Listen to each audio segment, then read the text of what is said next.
Good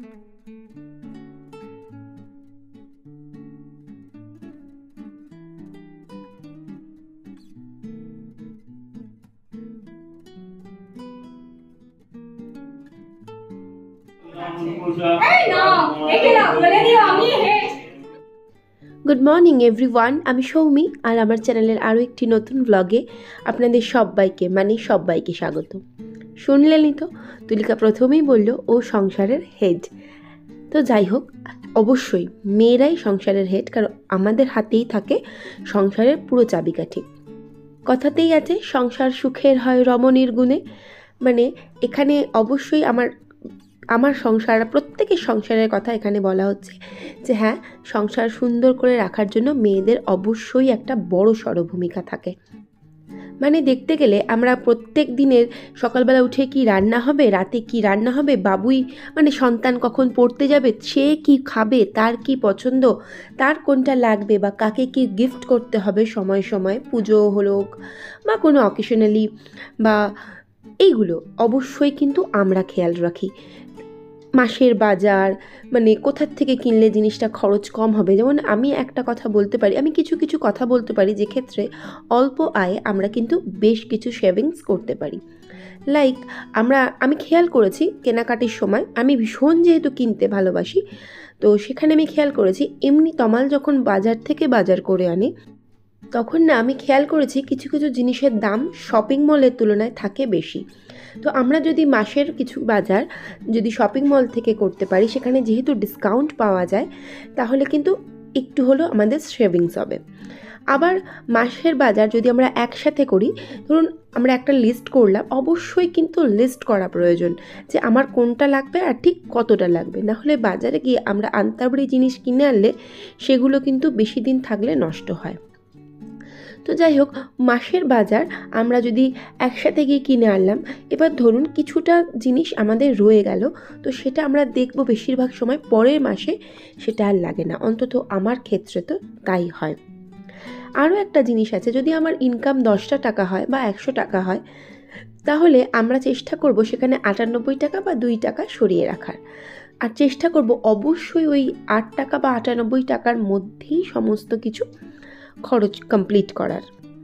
আবার আমরা একটা জিনিসও করতে পারি, যে জায়গা থেকে আমাদের খরচ কমানো মানে কম করা সম্ভব, সেখানে আমরা কিন্তু চেষ্টা করতে পারি খরচ কমাতে। যেমন আমি এতই বাজে পচা যে আমি অনলাইন শপিং করতে এত ভালোবাসি, তো সেটা যদি আমি না করি তাতেও কিন্তু অনায়াসে চলে যাবে, কিন্তু আমি সেটা কিনি।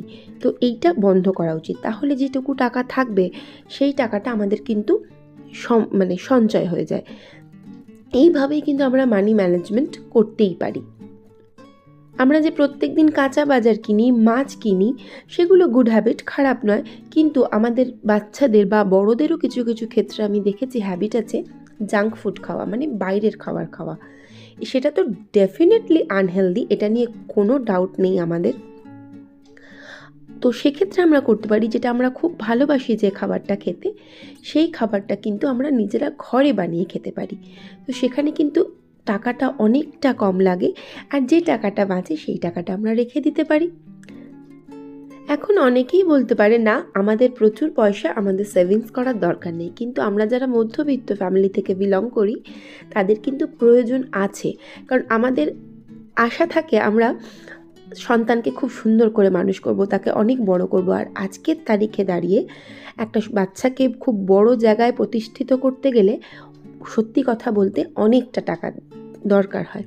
তো অল্প অল্প করে যদি আমরা টাকা জমাই, কথাতে আছে না বিন্দু বিন্দু হতে সিন্ধু হয়, সেই রকম যদি আমরা ছোট ছোট জিনিসগুলো আমাদের গুড হ্যাবিটের মধ্যে আনতে পারি, তাহলে কিন্তু টাকাটা আমরা বাঁচাতে পারবো।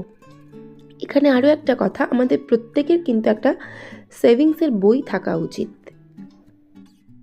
সেভিংস করা বা মানি ম্যানেজমেন্টের আরও একটি দিক হলো, যদি আমরা আমার সন্তানকে বা শেখানো তো খুবই জরুরি, বা নিজের ক্ষেত্রেও যদি আমি একটু একটু করে টাকা ওই ভাঁড়ের মধ্যে, আমরা ভাঁড় বলি, অনেকে কি বলে আমি জানি না, ওই মাটির হয় যার মধ্যে পয়সা ফেলে দেওয়া হয়, অনেকে হিন্দিতে গুল্লক বলে, তো সেইটার মধ্যে যদি আমরা টাকা ফেলতে পারি, সেই টাকা তো আমরা আর বের করতে পারবো না। তাহলে দিন দিন করে জমাতে জমাতে ওটা যখন ভর্তি হয়ে যাবে তখন কিন্তু একটা অনেক টাকা বেরিয়ে আসবে। তো সেই টাকাটা আমরা আবার ডাইরেক্ট অ্যাকাউন্টে আমাদের ফেলতে পারি। তো এইভাবেই কিন্তু টাকাগুলো আমাদের ঠিক বাঁচবে, মানে আমরা সঞ্চয়ী হতে পারবো, কারণ জীবনে সঞ্চয়ী হওয়া জরুরি। হয়তো আমার খুব ব্যাড হ্যাবিট আছে টাকা খরচ করার, এত বড় বড় জ্ঞান দেওয়া হয়তো আমার মুখে মানায় না, তবে চেষ্টা করছি বা চেষ্টা করব, বা আপনাদেরকেও বলছি আপনারা সবাই টাকা জমান। টাকাটা কিন্তু খুব ইম্পর্টেন্ট। টাকাটা সব কিছু নয়, তবে অনেকটা। যখন টাকা হাতে থাকবে না না, তখন বোঝা যাবে টাকার ঠিক কতটা গুরুত্ব। আমি খুব কাছের থেকে দেখেছি আমাদের, মানে যার হাতে এক ফ্যামিলিতে 3টে ভাই, সেখানে 2 ভাইয়ের হিউজ পয়সা। আমি খুব খেয়াল করে দেখেছি সমাজে ওই 2 ভাই যাদের হাতে অনেক টাকা তাদের কিন্তু খুব গুরুত্ব। আরেকটি ভাই যার হাতে একটু কম টাকা, তার কিন্তু গুরুত্ব সমাজে বেশ কম, তবে সৎ। এইটা একটা কথা। যাই হোক, এগুলো কিন্তু মানি ম্যানেজমেন্টের ভালো দিক। আরও একটা হতে পারে, আমাদের মেয়েদের একটা ব্যাড হ্যাবিট আছে যে আমরা খুব কিনতে ভালোবাসি, লাইক শাড়ি, মানে অক্সিডাইজের জুয়েলারি, মানে জুয়েলারি, এইসব জুয়েলারি বা শাড়ি দেখলেই যে কিনতে হবে তার কিন্তু কোনো মানে নেই। ওটা কিন্তু না হলেও আমাদের চলে যায়। যে আমি একটা টিপস ফলো করি, এটা মানে আমি ভীষণ কিনি, তো সেই জন্য নিজেকে কন্ট্রোল করার জন্য একটা টিপস ফলো করি। আমি নিজে করি, তাই আপনাদের সাথে শেয়ার করছি। ধরুন আমার একটা শাড়ি প্রচণ্ড পছন্দ হয়েছে, আমি চেষ্টা করি সেটাকে অ্যাভয়েড করার। কিছুদিন অ্যাভয়েড করার পরে মনে হবে থাক, এখন না কিনলেও চলে যাবে, অমুকটা দিয়ে চালিয়ে দেবো। মানে কোনো অকেশনালি আমার খুব কিনতে ইচ্ছা করে, তো নিজেকে আমি এইভাবে কন্ট্রোল করি যে না থাক, ওই টাকাটা থাক, অমুক সময় অমুক জিনিসটা কিনবো, বা এর থেকেও ভালো কিছু জিনিস কিনবো। কথার কথা, আমার একটা 600 টাকার শাড়ি পছন্দ হয়েছে, সেটা আমি আজকে কিনলাম না, রেখে দিলাম, নিজেকে কোনো রকম কন্ট্রোল করে রেখে দিলাম। তো পরবর্তীকালে আমি যখন কিনবো কিছু, সেটা ডেফিনেটলি দামি কিছু কিনবো। তো সেটা না কিনে যদি এই টাকাটা আমরা অ্যাকাউন্টে ফেলে দিতে পারি, তাহলে কিন্তু টাকাটা আমার রয়েই যাবে। না কিনলেও যে জিনিস চলে যায়, সে জিনিস না কেনাই ভালো। তো যাই হোক, আজকে অনেক কথা শেয়ার করে ফেললাম, নিজে থেকে শিখে কিছু বললাম, বা ছোটোবেলায় কিছু বইতে পড়ে বললাম। তো আমি আর একটা জায়গায় পড়েও ছিলাম মনে হয়, যে যদি আমাদের আয়ের থেকে ব্যয় বেশি হয়, তাহলে হয়তো আমরা ঠিক করে হিসাব করতে পারছি না, সামথিং লাইক দ্যাট। তো যাই হোক, আজকে আমার সকালের সমস্ত কাজ হয়ে গেল, আপনাদেরকে প্রচুর জ্ঞান দেওয়া হয়ে গেল। তো আজকে ছিল আমার এক নিমন্ত্রণ। আজকে যেহেতু রথযাত্রা ছিল, আর আমার ব্লগটা মানে রেডি করে আপনাদের সামনে আনতে একটু দেরি হয়ে গেল, তো আজকে ছিল আমার একটা নিমন্ত্রণ গৃহপ্রবেশের। তো সেই জন্য আমি সকালে উঠে সমস্ত কাজকর্ম করে নিয়েছিলাম, আর তমালের জন্য কিছু খাবার করেছিলাম, কারণ তমালের কোনো ইনভিটেশন ছিল না, তো আমার আর বাবুয়ের ইনভিটেশন ছিল। সেজন্য আমি শাড়ি ফাড়ি সিলেক্ট করে রেখেই দিয়েছিলাম। আর অ্যাকচুয়ালি প্রথমে ভেবেছিলাম একটা অন্য শাড়ি পরবো, তারপর এই শাড়িটা পরলাম। শাড়িটা ভীষণ সুন্দর, লাইট ওয়েট, তো এটাই পরবো ডিসাইড করলাম। ভীষণ রোদ উঠেছে, সেই জন্য হালকা একটা মেকআপ করেছিলাম, লাইক একটু ময়শ্চারাইজার, একটুখানি বেবি ক্রিম, বাস, আর কিছু মুখে লাগাইনি। আর একটুখানি আমি ব্লাশ অন লাগাতে ভালোবাসি, মানে চিক টিন্ট, তো ওটা একটু ইউজ করেছিলাম। আর লিপস্টিক তো মাস্ট, আর একটুখানি বডি স্প্রে, বাস বেরিয়ে পড়লাম। আর ছিল যেহেতু গৃহপ্রবেশের পুজো আচ্ছা দেখতে তো সবসময় ভালো লাগে। তো পুজো হচ্ছিল, আমরা যখন ঢুকেছিলাম পুজো স্টার্ট হয়ে গিয়েছিল বেশ। আর গৃহপ্রবেশের পুজো হতে তো অনেকক্ষণ সময় লাগে না, তো পুজোটা স্টার্ট হয়ে গিয়েছিল।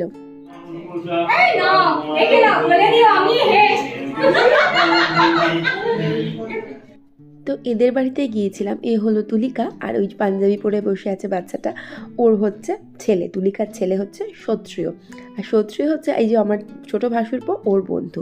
তো সেই সূত্রেই আমাদের সাথে বন্ধুত্ব। তো ওই ইনভিটেশনটা দিয়েছিল, ওর নতুন ফ্ল্যাট কিনেছে, সেই ফ্ল্যাটে হচ্ছিল গৃহপ্রবেশের পুজো। আর গৃহপ্রবেশের পুজো হতে তো অনেকক্ষণ সময় লাগে, তো আরতি হয়ে গিয়েছিল, মঙ্গল আরতি সবাই নিচ্ছিল। আর শেষে দেখলাম তুলিকাও নিল, ওর হাজব্যান্ড, সবাই নিয়েছিল আর কি। তো পুজো এদিকে শুরু হয়ে গিয়েছিল যজ্ঞ, আর এই যজ্ঞ হতে সময় লাগবে বহুক্ষণ। আর তার মধ্যে আমার হঠাৎই মনে পড়লো আজকে আমি সকাল থেকে ওষুধ খেতে ভুলে গেছি, মানে সকালে ব্রেকফাস্টের সময় ওষুধ খেতে ভুলে গেছি। এই ব্রেকফাস্ট মানে লাঞ্চের আগের পরের সমস্ত ভুলে গেছি, পরেরটা যদিও বা এটা খাবার পরেই হবে। তো আমরা তাই চলে এসেছিলাম নিচে খেতে, ওপরে পুজোটা কিন্তু কন্টিনিউয়াসলি চলছিল। আর যেহেতু পুজোর সময় তো নিরামিষ, তো আজকে আমি ঘরেও সমস্ত কিছু নিরামিষ করেছিলাম, আর ডেফিনেটলি এখানে নিরামিষ হবে এটা আমি জানতামই। তো আমরা খেতে বসে গিয়েছিলাম। তো খাওয়া কমপ্লিট করে তারপর আমি সোজা বাড়ি চলে এসে ওষুধ খেয়েছিলাম। তো যাই হোক, ব্লগটা আমি আজকে এখানেই শেষ করলাম। ভালো লাগলে প্লিজ পাশে থেকে যাবেন, আর ভিডিওটা দেখার জন্য মন থেকে থ্যাংক ইউ সো মাচ।